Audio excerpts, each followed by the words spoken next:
Eu sou chamado Josafá, e este é o relato de minha vida. Após o falecimento de Salomão, a nação se viu dividida. 10 tribos se uniram para formar o reino de Israel, enquanto 2 tribos constituíram Judá. Seguindo os passos de meu pai, tornei-me o monarca de Judá. Assumi o trono quando tinha 35 anos de idade e, ao longo dos anos, enfrentei uma série de decisões cruciais. Apesar de liderar uma nação menor, tive a oportunidade de buscar alianças, inclusive com o rei de Israel. No entanto, Israel estava agora sob a influência da rainha Jezebel, uma adoradora de divindades estrangeiras, o que resultou em malevolências aos olhos do Senhor Deus. Comprometi-me a seguir os nobres caminhos trilhados por meu antepassado, o rei Davi. Assim iniciei meu reinado com uma profunda conexão espiritual, buscando orientação e sabedoria divina. Observação: não busquei orientação de Baal, mas sim me dirigi ao Senhor Deus e segui fielmente seus preceitos, rejeitando as práticas de Israel. Sob a influência divina, o reino foi estabelecido sob meu comando, e todos os cantos de Judá trouxeram oferendas generosas, o que resultou em vasta prosperidade e reconhecimento. Meu coração é plenamente comprometido com os ensinamentos do Senhor. Ademais, procedi à remoção dos locais de adoração elevados e das representações de Aserá de toda a extensão de Judá. Designei funcionários e sacerdotes com a responsabilidade de difundir o conhecimento contido no livro da lei do Senhor em toda a região de Judá. Este empenho é uma expressão do meu profundo amor pelo Senhor Deus. O respeito e o temor ao Senhor se disseminaram entre os reinos circunvizinhos, coibindo quaisquer desejos de guerrear contra mim e meu reino. Alguns filisteus se aproximaram trazendo tributos e prata como símbolo de submissão, e os árabes ofertaram 7.700 carneiros e 7.700 cabras. Consequentemente, minha influência e poder aumentaram gradualmente.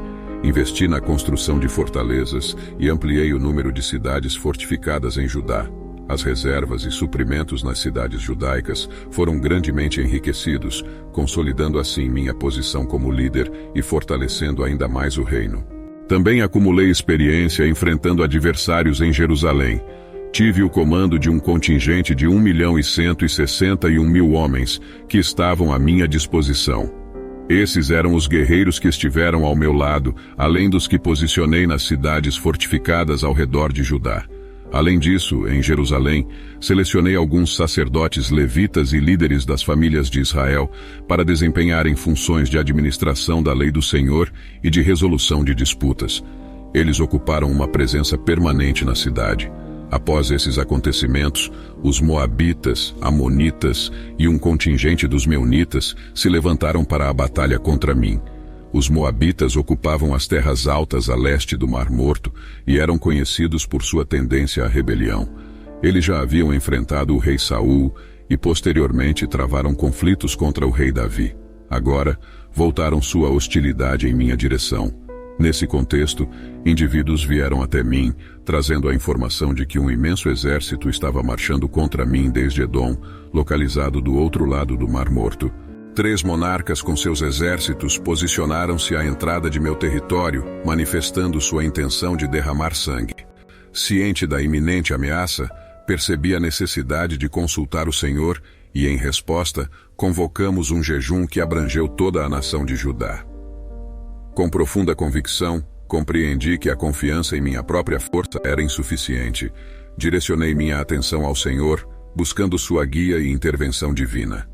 Reuni os habitantes de Judá com o propósito de encontrar auxílio junto ao Altíssimo. Diante da Assembleia, ergui-me, situando-me no templo do Senhor em Jerusalém, diante do recém-construído pátio. Minhas palavras ecoaram, dirigidas ao Deus de nossos antepassados, aquele que reina nos céus e detém domínio sobre todos os reinos das nações. Teu poder e força são incomparáveis, e ninguém pode resistir à tua vontade.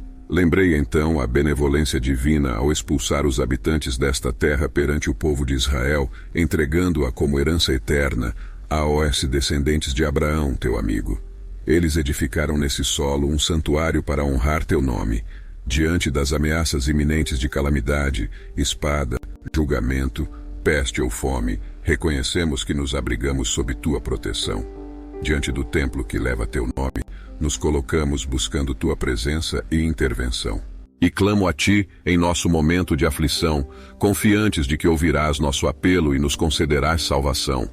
Contudo, observamos a presença dos homens de Amon, Moabe e Monte-Sir, cujas terras não permitiste que Israel invadisse quando saíram do Egito. Tu os poupaste da destruição, demonstrando tua misericórdia. Agora, porém, eles nos retribuem com hostilidade, tentando expulsar-nos da herança que nos concedeste.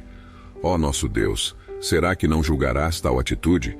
Pois não possuímos a força necessária para enfrentar o imenso exército que nos assedia.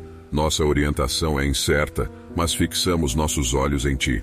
Reconheci com clareza que meu Deus exerce soberania sobre todas as nações e que nenhuma pode resistir diante dele. Destaquei que os descendentes de Abraão são seu povo, que ergueram um santuário em sua honra e depositaram confiança em sua promessa de libertação.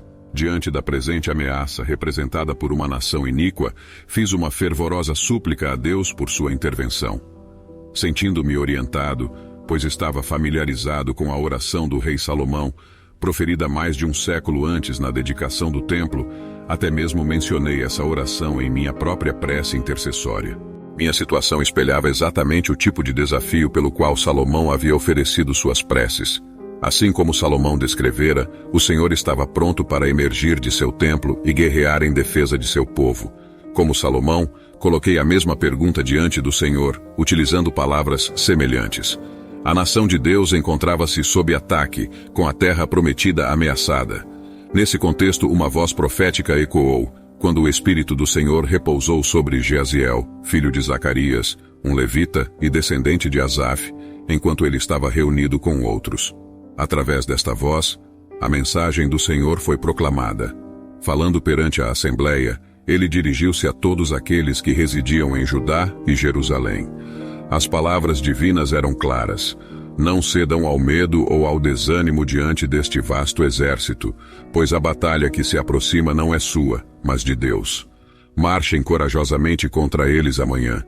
Eles avançarão através da passagem de Ziz, e vocês os encontrarão no final do desfiladeiro, no deserto de Jeruel. A instrução era clara. Não era necessário que lutássemos essa batalha. Devíamos apenas tomar nossas posições, permanecer firmes e testemunhar o livramento que o Senhor nos concederia. Um encorajamento final ecoou. Judá e Jerusalém, não se deixem levar pelo medo nem desanimem. Preparem-se para enfrentá-los amanhã, confiando que o Senhor estará ao seu lado. Destaco a sábia declaração de Jeaziel. A batalha não é para ser combatida por vocês, mas pelos desígnios divinos. Em outras palavras, o Senhor estava transmitindo a seu povo: eu estou no controle. Diante dessa revelação, prostrei-me com o rosto no chão, e todo o povo de Judá e Jerusalém adorou diante do Senhor. Nesse momento, levitas dos clãs dos coatitas e coreitas ergueram-se e exaltaram em alta voz o Senhor, o Deus de Israel. Ao romper da aurora, partimos em direção ao deserto de Tocoa. Enquanto nos preparávamos para a jornada, ergui-me diante de todos e compartilhei estas palavras. Ouçam, ó povo de Judá e residentes de Jerusalém. Mantenham sua fé no Senhor, vosso Deus, e permanecerão firmes. Confiem em seus profetas, e o sucesso estará a seu alcance. Avancei junto a meus destemidos guerreiros, plenamente ciente de que a coroação de nossa empreitada descansava sobre nossa fé inquebrantável. Após deliberações, selecionei indivíduos para entoar cânticos ao Senhor e render louvores pela majestade de sua santidade. Como comandante à frente do exército, dei o compasso, conduzindo a expressão de gratidão ao Senhor por seu eterno amor. Enquanto prosseguíamos, o cântico e a adoração do povo estabeleceram uma trama de emboscadas contra os invasores amonitas, moabitas e do Monte Seir que ameaçavam Judá. O resultado foi uma derrota acachapante infligida sobre eles. Os amonitas e moabitas, que originalmente se haviam unido para atacar os homens do Monte Seir, passaram a lutar entre si, resultando em sua própria ruína. Ao atingirmos um ponto estratégico que dominava o deserto e proporcionava uma visão ampla do vasto exército inimigo, testemunhamos uma cena sombria. Diante de nossos olhos repousavam apenas cadáveres, jazendo inanimados no solo. Não houve sobreviventes. Eu e meus homens nos encaminhamos para coletar o despojo dos inimigos e nos deparamos com uma riqueza inimaginável. armamentos, vestimentas e objetos de grande valor. A quantidade era tão imensa que não conseguíamos transportar tudo de uma vez. Na verdade, o saque era tão abundante que levou 3 dias inteiros para que pudéssemos reunir tudo o que encontramos. No 4º dia, nos reunimos no Vale de Baraca e oferecemos louvores ao Senhor. Tanto eu quanto todos os homens de Judá e Jerusalém retornamos alegremente à cidade, pois o Senhor nos brindou com razões para nos regozijarmos sobre nossos adversários. Chegando a Jerusalém, adentramos o templo do Senhor, portando harpas, alaúdes e trombetas, e entoamos cânticos de adoração. A notícia do que o Senhor havia feito, combatendo em nosso favor contra os inimigos, espalhou-se pelos reinos vizinhos, fazendo com que todos tremessem diante da intervenção divina em nosso nome. Como resultado, meu reino desfrutava de uma paz duradoura, pois o Senhor Deus me concedeu um período de repouso e tranquilidade em todas as direções. Chegamos ao final deste vídeo abençoado. Esperamos que tenha tocado o seu coração e fortalecido a sua fé. Se você gostou, deixe o seu amém nos comentários e compartilhe essa mensagem com seus irmãos em Cristo.